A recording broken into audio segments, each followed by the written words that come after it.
straight out to Kathy Smith. This is Delicia Carter's mother.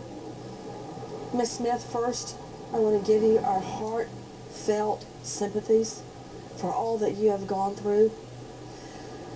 Tell me, what are police telling you about the search for the BMW killer? They're telling me that they're looking for it. I haven't spoken with an officer since Monday. Do you believe police will be able to identify the hit and run? Yes, I do. Hope so. Tell me about little Delicia. She's absolutely beautiful. Thank you. She was so vibrant and so full of energy, a motivator, excellent speaker. She was perfectly happy. Her life had just become perfect in the last 8 months. Now she's gone. To Eric Jens with WLBB News Talk 1330, the BMW jumps the median, claims the lives of 5 innocents, including 3 children, and keeps on going. What evidence do police have? Well, Nancy, we actually have parts of the BMW involved in this wreck. From that, we can get a basic description of what kind of vehicle to be looking for. We also know that based on that vehicle probably did not get very far. It was not in good condition to drive any distance. They're looking for it starting in the local area. Figure it's probably holed up in somebody's garage right now, and that somebody is quite likely very scared at this moment. To Beatty Cohan, a psychotherapist and author, what mindset does it take to jump the median, mow down 2 vehicles, killing 5 people, a 6th victim is hanging on to life, and keep going? You don't even stop to see if they're dead or alive. You know, Nancy, one of the words that we don't use in my field is evil. This person was evil, was irresponsible. You can say that there was fear and there was shock, and perhaps you could talk about post-traumatic stress disorder, but the fact is that what kind of a human being would engage in that kind of irresponsible and despicable behavior? Let's talk about the vehicle. Mike Brooks, what do we know about the vehicle? We know, Nancy, there was a BMW, either 740 or 750 series between 1995 and 1999. In fact, I have a 1998 BMW 740iL. So what they were able to do, apparently there was some pieces of the car that was there. They went to the dealership, to a BMW dealer, and that's how they were able to narrow down the make, model, and year of the car. Also, I'm sure it left behind some paint. They know it's an unusual color because you don't see too many 7 Series BMWs with that color. You see mostly silver and blue and white, but that champagne cream or the beige color. Cashmere beige. Cashmere beige. You don't see too many vehicles with that color. But I guarantee you, Nancy, that car did not get too far. You know, I know Camp Creek Parkway very well, and one of the other things they're going to be looking at, on either end of Camp Creek Parkway, there are a number of shopping centers. They're going to go back, take a look at the surveillance video, and see if they saw anything fitting the description. But it's going to be up to the citizens to help to find this killer.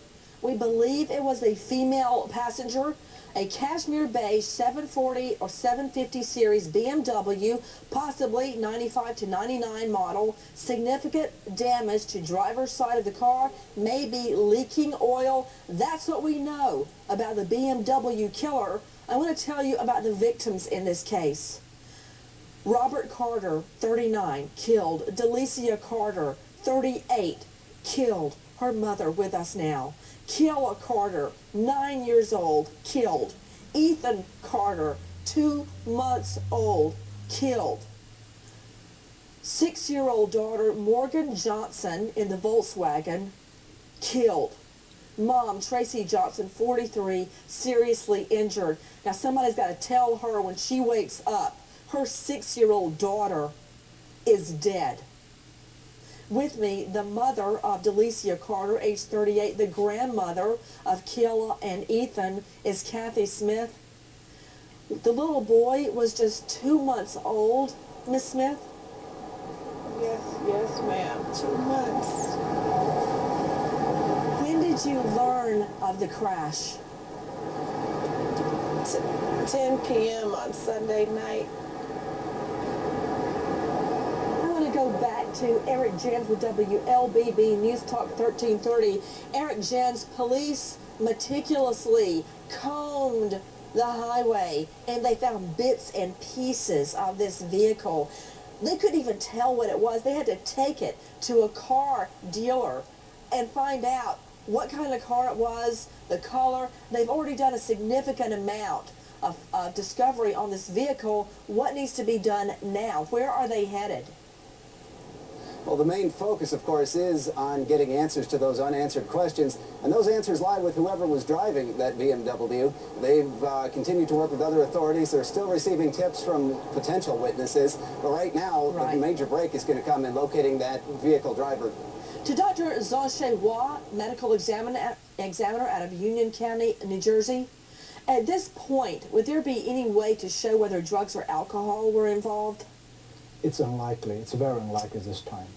If they found the perpetrator, is it too late to determine if there were drugs and alcohol in her bloodstream? Yes, most of the material already been heavily metabolized, been excreted from the body already. Dr. Hua, do you believe that Tracy Johnson, a survivor, although she's seriously injured, will be able to remember what happened? It's unlikely. Lots of people at the time of trauma, lots of memory in and around that area will be lost. And Dr. Hua, the Carter's vehicle exploded. Do the effects of a fire make it more difficult to determine what happened? Make it more difficult, but the good thing is when the two cars crash, lots of debris flying out. Certainly you can use the debris to give identification of the car.